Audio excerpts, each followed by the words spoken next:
Tengo que confesar algo para arrancar.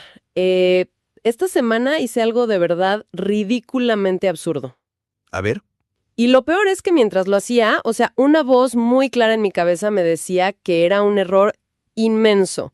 Sabía que me estaba metiendo en una trampa, pero pues simplemente no podía detener el impulso. Era como ver un choque en cámara lenta y ser yo la que iba al volante. uy, vaya forma de abrir el análisis de hoy. Genuinamente me intriga. Aunque conociendo el material que revisamos para esta sesión, creo que tengo una ligera sospecha de por dónde va esta confesión. Pero dale, el escenario es todo tuyo. Sí, mi propia anécdota me delata. Así que bienvenidas a una nueva inmersión a fondo. Hoy abrimos los archivos de la Bitácora Cósmica con una misión muy clara. Queremos explorar y entender un hábito que absolutamente todo el mundo tiene, pero que casi nadie quiere admitir en voz alta. Exacto. Hablamos de esa necesidad universal, casi visceral, de buscar aprobación constante en los demás. Y más importante aún, vamos a ver cómo se puede empezar a desarmar esa necesidad. Y creo que para quienes nos escuchan es vital establecer el tono desde este primer segundo. Aquí no hay respuestas perfectas ni filtros mágicos. Cero filtros mágicos, y mucho menos poses de superioridad. La dinámica en esta bitácora es simplemente la de dos personas reales diseccionando un comportamiento complejísimo, con reflexiones honestas y con historias que, la verdad, requieren tragarse bastante el orgullo. Demasiado orgullo, diría yo. Porque volviendo a mi anécdota, esto ilustra perfecto esa temible parálisis por análisis. Hace unos días se me presentó una oportunidad de trabajo nueva. No era un salto enorme que iba a cambiar el rumbo de la humanidad, ni me iban a nombrar presidenta del mundo, pero era un proyecto que genuinamente me emocionaba mucho. Ajá. Sentí esa chispa inmediata en el estómago. Esa sensación física de ligereza que indica que sí, que por ahí es el camino. Era una certeza absoluta. Pero en lugar de escuchar esa voz propia, entré en pánico y salí a buscar validación externa como si el oxígeno se me estuviera acabando. ¿Y a cuánta gente acudiste en medio de ese pánico? Terminé consultando a 5 fuentes distintas para una decisión que al final del día solo me correspondía a mí. 5 fuentes. Eso ya no es pedir un consejo. Es convocar a un comité ejecutivo internacional para una decisión individual. ¿Hubo consenso al menos? No, ¿qué va? Fue un desastre absoluto. Una masacre total de mi propia paz mental. Primero llamé a mi mamá. Y claro, las madres desde su instinto más puro siempre buscan proteger. Así que me dijo que no, que la economía estaba rara, que era demasiado arriesgado y que mejor me quedara donde estaba segura. La primera cubeta de agua fría. Tal cual. Luego, con la duda ya instalada en la cabeza, le pregunté a mi amiga Valentina, y ella tiene una visión muy particular, porque necesita que todo en la vida esté en perfecto orden y proyectado a 10 años. Me imagino que ella te dijo lo contrario. Exacto. Me dijo que sí, que sonaba increíble, que era un paso lógico y que debía hacerlo sin dudar. Ya ahí tenía un empate técnico y mi cerebro estaba en cortocircuito. Y por supuesto no ibas a dejar el empate así.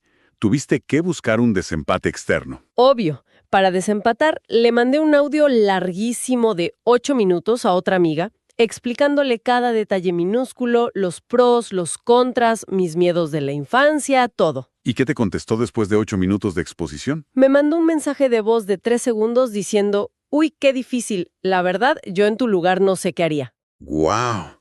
La respuesta menos útil en la historia de las crisis personales. Es como pedir indicaciones estando perdido y que te respondan, sí, estás muy perdido. Totalmente. Así que con un nivel de ansiedad ya por las nubes, recurrí a la fuente más caótica, cruel y contradictoria de todas. No me digas que fuiste a Google. Fui a Google. Puse en el buscador literalmente, ¿cómo saber si debo tomar una nueva oportunidad de trabajo aunque me dé miedo? Encontré decenas de artículos y, por supuesto, todos se contradecían entre sí. Unos gritaban que hay que saltar al vacío y otros advertían que la estabilidad es la única clave de la felicidad adulta. ¡Qué locura! Y como si eso no fuera suficiente castigo, terminé haciendo scroll en mis propias redes sociales, revisando publicaciones de hace 5 años para ver qué pensaba mi yo del pasado sobre tomar riesgos. O sea, estabas buscando tu propia aprobación en una versión tuya que ya ni siquiera existe. Es fascinante y a la vez un poco trágico ver cómo la mente complica cosas que internamente ya estaban resueltas, porque el problema no era la falta de datos, era el exceso de ruido. ¿Cuál fue el resultado real de esta sobredosis de opiniones?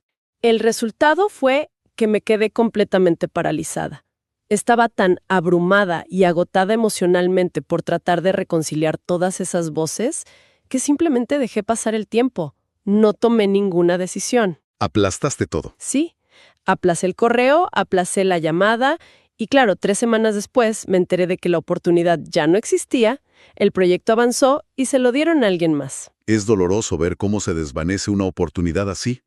Pero lo que rescato de la investigación que hicimos hoy es el análisis tan agudo sobre el fondo de una situación como esta. ¿Qué dicen los documentos sobre esto? El voto clave de las fuentes es que, en el fondo, tú siempre supiste lo que querías hacer. Esa chispa en el estómago de la que hablabas era la respuesta definitiva. Pero el problema radica en que estabas esperando que alguien externo, con supuesta autoridad, te otorgara el permiso formal para quererlo. El permiso para quererlo. Qué fuerte. Y la verdadera tragedia de buscar ese permiso afuera es que, como nadie lo otorgó de manera unánime, tú tampoco te lo otorgaste a ti misma. Es una forma brillantemente disfrazada de autosabotaje. ¡Wow! Una forma disfrazada de autosabotaje. Duele porque es muy cierto. Al final no fue que yo tomara la decisión firme de rechazar el trabajo, fue que dejé que el ruido de los demás tomara la decisión por mí a través de mi inacción. Así es. Pero bueno, ya expuse mi nivel de absurdo de esta semana. Y me siento un poco expuesta, la verdad.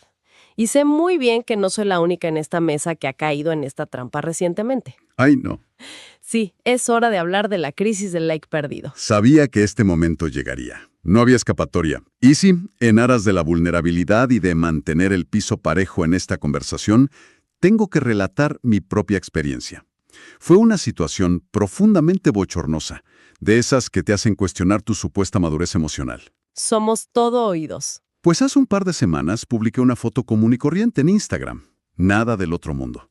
No era un hito profesional ni un paisaje exótico. Era literalmente una imagen cotidiana tomando café. Pero por alguna razón inexplicable, mi cerebro decidió en ese preciso instante que el rendimiento de esa foto era el barómetro absoluto de mi valor como ser humano en ese día específico. A ver, espera. Tienes que detallar exactamente cómo escaló eso, porque la ansiedad no pasa de 0 a 100 en un segundo con una foto de un café. Tienes toda la razón. Fue un proceso gradual hacia la locura. La cronología de la ansiedad comenzó inmediatamente después de presionar publicar. Pasé las siguientes 3 horas revisando las notificaciones y las reacciones exactamente cada 5 minutos. 3 horas. Sí, abría la aplicación, cerraba la aplicación. Era un comportamiento completamente compulsivo. Veía cómo el contador subía lentamente. 10, 20, 50. Y cuando finalmente llegó a los 100 me gusta, experimenté esta ola ridícula y genuina de alivio. Una victoria imaginaria. Exacto. Sentí una falsa sensación de logro, como si hubiera cruzado la línea de meta de un maratón y la multitud me estuviera vitoreando. 100 me gusta. Un número redondo.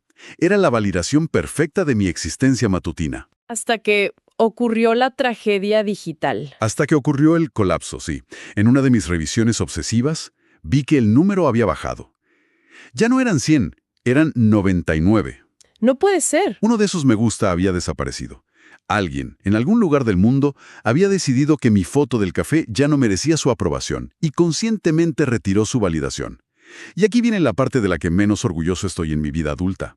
Entré en pánico real. Sentí un rechazo personal profundo. ¿Qué hiciste? Pasé 40 minutos enteros, reloj en mano, comparando la lista de personas que habían reaccionado con mis seguidores habituales, cruzando datos mentalmente, intentando averiguar quién había sido el desertor. Espera, 40 minutos. ¿Casi 1 hora de tu vida cruzando listas de seguidores por un corazón rojo en una pantalla? 40 minutos que nunca en la vida voy a recuperar. Un trabajo de detective amateur para encontrar al culpable de mi miseria de 99 likes. No lo puedo creer. Y lo peor de todo es que nunca descubrí quién fue. Me di por vencido, pero el daño ya estaba hecho. Me arruinó el humor por el resto de la tarde. Estuve irritable con la gente a mi alrededor, desconcentrado en mi trabajo y todo por un píxel en una pantalla que cambió de color. ¡Qué barbaridad! Es la demostración perfecta, aunque vergonzosa, de cómo cedemos nuestro poder emocional y nuestra estabilidad a factores que son completamente arbitrarios y efímeros. A ver, solo quiero dejar algo muy claro para el resto de esta inmersión a fondo. A partir de este momento, o más bien, para el resto de nuestras vidas, lo anoto mentalmente. 40 minutos. Es una obra de arte del autosabotaje moderno. Me lo merezco, acepto el juicio. Pero asumiendo mi derrota, creo que es fundamental retomar el hilo de las fuentes y explicar por qué actuamos de formas tan irracionales. Te escuchamos. Porque aunque ahora nos riamos y suene a chiste, hay una raíz psicológica y evolutiva muy profunda detrás de esta necesidad de validación. Y aplica igual tanto en la parálisis de tus grandes decisiones laborales, como en mi obsesión patética por las pequeñas interacciones digitales. Entiendo, pero aquí tengo que hacer de abogada del diablo por un segundo. O sea, entiendo el instinto infantil o cavernícola de querer pertenecer a la tribu. Si la tribu te expulsa, te mueres de hambre o te come un león. Exacto. Pero somos adultos racionales. Tenemos una corteza prefrontal desarrollada que paga impuestos, firma contratos y maneja autos. ¿Por qué esa parte lógica del cerebro no frena la necesidad visceral cuando uno sabe a ciencia cierta que un like o la opinión de un tercero no significa absolutamente nada para la supervivencia real? Es una pregunta brillante, y es exactamente el núcleo del problema que plantean los documentos de hoy. La respuesta corta es que la evolución es lenta y la tecnología es rápida. Nuestro cerebro humano aprendió una regla básica de supervivencia durante cientos de miles de años que dicta que la aprobación del grupo es literalmente equivalente a la seguridad física. O sea, si le caes bien a la tribu, sobrevives. Tal cual. Para un mamífero social, que los demás aprueben sus acciones significa que es suficiente, que no será abandonado a su suerte. Esa respuesta reside en la amígdala, la parte más antigua y rápida del cerebro. Entonces, cuando la corteza prefrontal, que es la parte lógica, intenta decir, oye, tranquilo, es solo un like, o es tu carrera, no la de tu mamá, la amígdala ya encendió todas las alarmas de incendio gritando peligro de muerte por abandono tribal. O sea que básicamente la mente sigue tratando de sobrevivir en la sabana africana, pero la sabana ahora es una reunión de oficina por Zoom o la sección de comentarios de Instagram. Exactamente. El cableado neurológico es el mismo, pero el entorno es radicalmente distinto. Y por eso usamos el miedo primitivo al abandono para decidir cosas súper triviales en la vida moderna. Claro, lo aplicamos a todo. Al elegir qué ropa usar para una boda, al decidir qué trabajo aceptar, o al definir con quién nos relacionamos. Sí, si la audiencia presta atención a su alrededor, hay ejemplos cotidianos constantes de esto.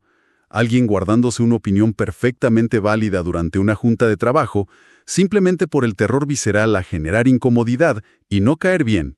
O el clásico de cambiar los planes de todo un fin de semana, solo porque al contarlos un conocido hizo una cara rara o frunció el ceño. Y uno dice, ay no, mejor no lo hago. Sí, o ese comportamiento de la complacencia extrema, esa tendencia a decir que sí a todo, ajustándose como plastilina a las necesidades de los demás, anulando los deseos propios, únicamente para no recibir la temida etiqueta de ser alguien difícil o complicado. Lo cual nos lleva a la gran pregunta de reflexión para quienes nos escuchan hoy. Cuando uno toma una decisión, por pequeña que sea, ¿se hace porque genuinamente es lo que se desea construir en la vida? ¿O se hace porque se busca garantizar que el resto piense bien de uno y lo mantenga a salvo en la tribu? Es la distinción fundamental. Esa frontera entre el deseo propio y la expectativa ajena es el lugar exacto donde se define la verdadera autonomía personal. Si uno no tiene claro el límite, termina viviendo la vida que otros diseñaron por pura inercia. Palabras muy profundas e iluminadoras, la verdad. Para alguien que hizo trabajo de detective amateur, cruzando datos durante 40 minutos por un like perdido. Sabía que ese contraataque venía. Lo presentía. Y sí, la ironía no se me escapa. Pero, ya en serio, esto nos lleva directamente al concepto central de nuestra sesión de hoy. Lo que en nuestro formato siempre llamamos el momento bitácora. Quiero que bajemos un poco el ritmo aquí, porque esta idea del documento tiene un peso específico que requiere atención plena. Adelante. Para cualquiera en la audiencia que se haya sentido identificado con mi parálisis laboral o con tu crisis de likes, hay que prestar atención a esto. Cada vez que buscas aprobación externa para algo que en el fondo ya sabes que quieres, le estás diciendo a tu intuición que no confías en ella. Y la intuición, como cualquier persona a la que se le ignora constantemente, eventualmente deja de hablar. Uf, esa frase de las notas es devastadora. Cuando analizábamos ese concepto conectó de inmediato con mi anécdota. Porque viéndolo ya con la cabeza fría, mi crisis de ansiedad de ese día no era por un botón en una pantalla de cristal. El pánico surgía de un vacío interno. ¡Claro! Una necesidad desesperada de que alguien, quien fuera, desde afuera, confirmara que lo que yo estaba haciendo o compartiendo tenía algún valor. Al no confiar en que mi propio criterio era suficiente para validar mi día, silencié mi voz interna y le entregué el micrófono a la multitud. Y la multitud es caprichosa. Exacto, y cuando la multitud decide retirar su aplauso caprichoso, uno se queda completamente vacío porque el valor nunca estuvo anclado adentro. Es una reflexión súper honesta. Y hay una aclaración muy compasiva sobre todo este fenómeno en los textos. Querer importar no es malo. O sea, es profundamente humano y hermoso desear conectar, querer ser visto, entendido y valorado por la comunidad. Por supuesto. El verdadero problema, el cortocircuito emocional, ocurre cuando se deja que la opinión de los demás decida si uno importa. Buscar conexión es un instinto sano, pero buscar permiso para existir o para tomar decisiones propias, ese es el veneno que apaga la intuición. Y esta desconexión interna resuena muchísimo con conceptos vitales que hemos explorado en archivos anteriores de esta bitácora. Esta pérdida de la propia voz es exactamente lo opuesto a la idea de moverse desde la plenitud. Totalmente. Para quienes nos escuchan y quizá no recuerden ese análisis número 2, ahí hablábamos de actuar y decidir desde la convicción de que internamente ya se es suficiente, en lugar de moverse desde el miedo a la escasez. Cuando uno actúa para recolectar aprobación, se está moviendo desde la pobreza emocional. 100% de acuerdo. Y también se vincula con aquella herramienta del chequeo de 3 que vimos en el cuarto análisis, donde la clave era frenar y revisar mente, cuerpo y emoción antes de reaccionar en automático. Aquí se necesita un freno similar. Así es. Porque si la intuición se cansó de ser ignorada y dejó de hablar, hay que volver a enseñarle a comunicarse, hay que darle el espacio. Y afortunadamente, hoy no solo estamos aquí para diagnosticar el problema de por qué nos abandonamos, sino para compartir una solución aplicable y muy concreta para cuando empiece a asomarse esa urgencia de validación. Sí, una herramienta práctica de bolsillo para usar justo antes de sentir la urgencia de enviar 8 audios pidiendo opiniones a personas que ni siquiera entienden el contexto de uno. Exactamente. Las fuentes la llaman la pregunta del espejo. Y la regla de oro es brutalmente simple. Antes de consultar al mundo entero, antes de abrir Google o de subir algo a Instagram, hay que hacerse esta pregunta frente al espejo de la propia conciencia. Si absolutamente nadie en el mundo fuera a enterarse de esta decisión, si nadie fuera a juzgar, a criticar o tampoco a aplaudir, dar likes o felicitar, ¿qué se haría realmente? Es una herramienta súper reveladora porque su función principal es apagar las luces del teatro. Elimina de la ecuación a esa audiencia imaginaria, a ese tribunal indicible que casi todos llevamos sentado en la cabeza, evaluando cada paso que damos. Claro, te quita el peso de encima. Ahora, es importante hacer una distinción que mencionan los autores. Utilizar la pregunta del espejo no significa volverse un ermitaño arrogante y dejar de pedir consejos. A veces, una perspectiva externa y experta es invaluable. Lo que significa es que hay que asegurarse de que la primera persona a la que se consulta, la que tiene el poder de veto sobre la decisión, sea uno mismo. Y para entender cómo funciona este filtro en la vida real, hagamos un ejercicio práctico aquí en vivo. A ver. Te voy a poner en el asiento caliente. ¿Tienes alguna decisión pendiente? Algo pequeño o cotidiano que tengas que resolver pronto y en lo que quizás estés dudando o procrastinando por lo que piensan los demás. Aplícale la pregunta del espejo ahora mismo. Prometo guiarte sin juzgar. O bueno, al menos intentarlo. De acuerdo. Acepto el reto. De hecho, sí hay algo muy real y mundano que me está dando vueltas en la cabeza. Este sábado por la noche hay una cena. Una especie de evento de relacionamiento informal con colegas de un sector profesional al que yo solía pertenecer hace años. ¿Ok?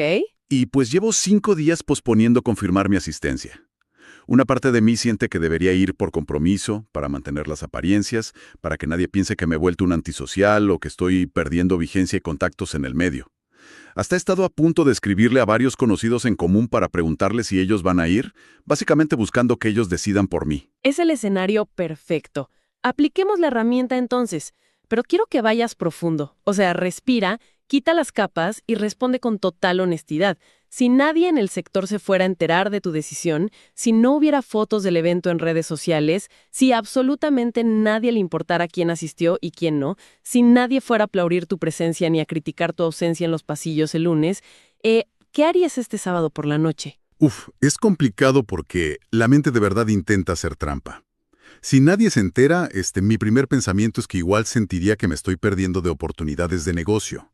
Es decir, el miedo a quedar fuera, el famoso FOMO, sigue atacando. Ajá, pero quita a la audiencia. Sí, a ver, si aplico la regla estricta, si mi presencia o ausencia fuera literalmente invisible para el mundo social y no tuviera ninguna repercusión en cómo me perciben, si no hubiera tribunal evaluándome, me quedaría en casa, sin dudarlo. Sí. Sí, probablemente leyendo o viendo una película. No tengo la energía emocional para sostener conversaciones de cortesía este fin de semana y genuinamente no me apetece ir. Es fuerte darse cuenta. La única, y repito, la única razón por la que estaba considerando ponerme un traje y asistir era para gestionar la percepción que otros tienen de mí. Estaba dispuesto a sacrificar mi descanso por un aplauso invisible. Picarse con lo de las oportunidades de negocio.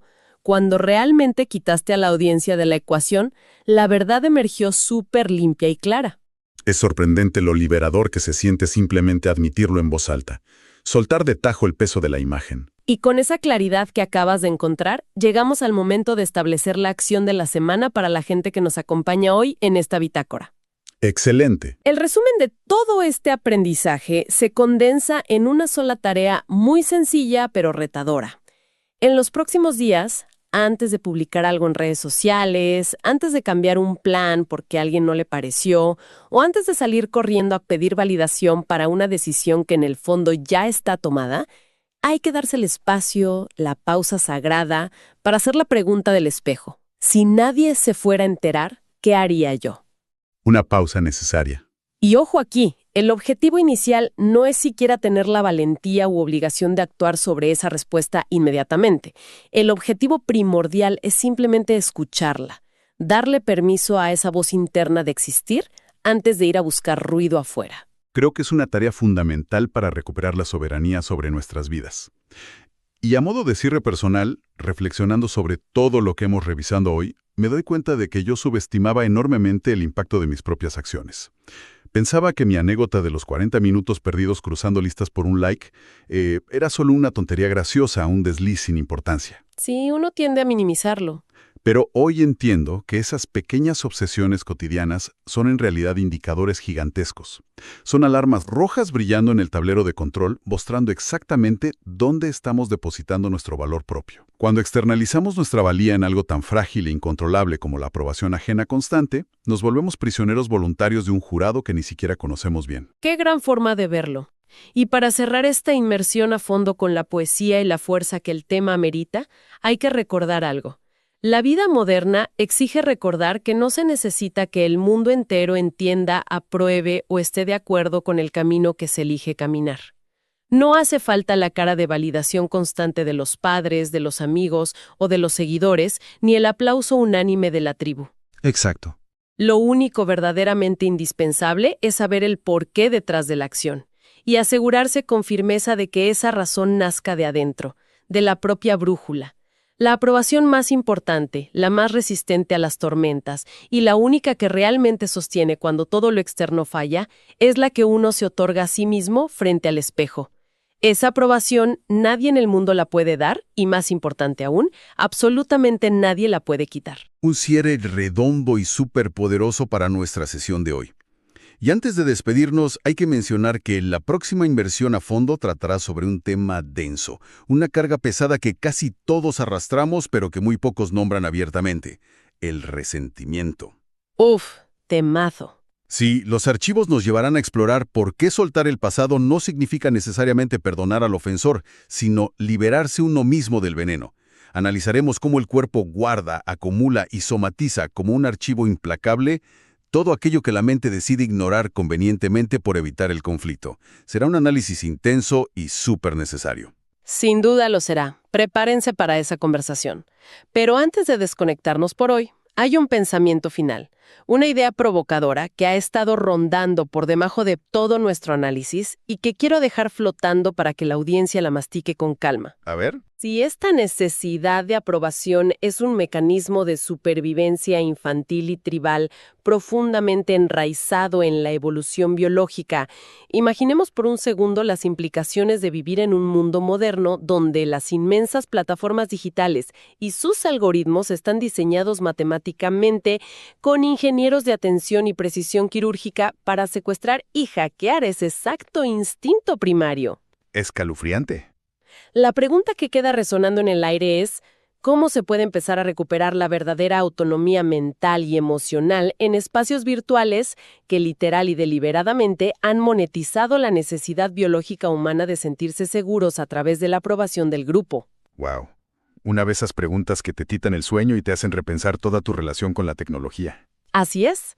Gracias por acompañarnos a desenredar los archivos de hoy. Nos encontramos en la próxima exploración de la bitácora.